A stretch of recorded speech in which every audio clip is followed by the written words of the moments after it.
అయ్యవారు పరమేశ్వరుడు పులి చర్మం ధరించి మెల్లో రుద్రాక్షమాలు ధరించి అన్నపూర్ణేశ్వరి వివాహం ఆడేదానికి ఎంతో అత్యంత వైభవంగా అలంకారం చేసుకొని మీ అమ్మవారికి ఎదురుగా నిలబడి ఉన్నాడు.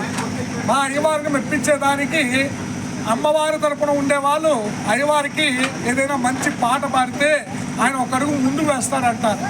అర్థమైనా ఈ తరపున ఉండేవాళ్ళు పాట కానీ అయ్యవారి పాట పాడాలా అమ్మగారి పాట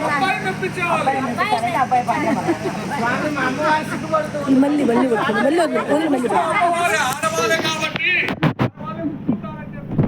అమ్మవారే చేయాలి.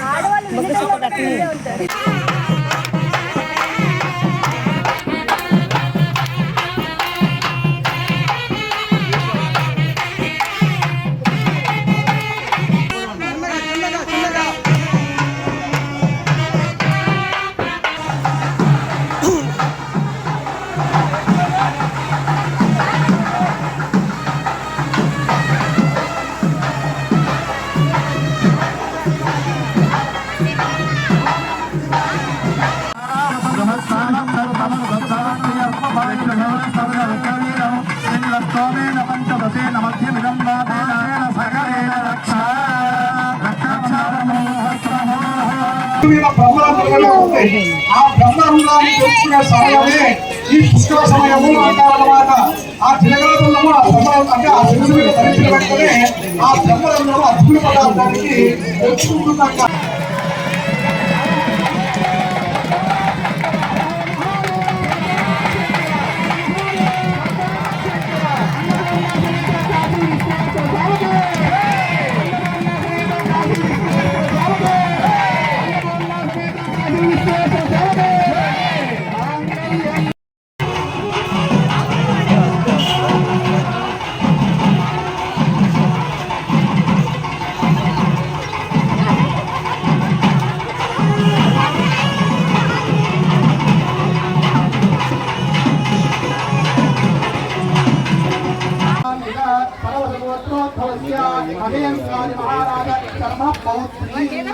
అమ్మవారి నాటగారి పేరు మహేంద్రారి మహారాజు అనమాట.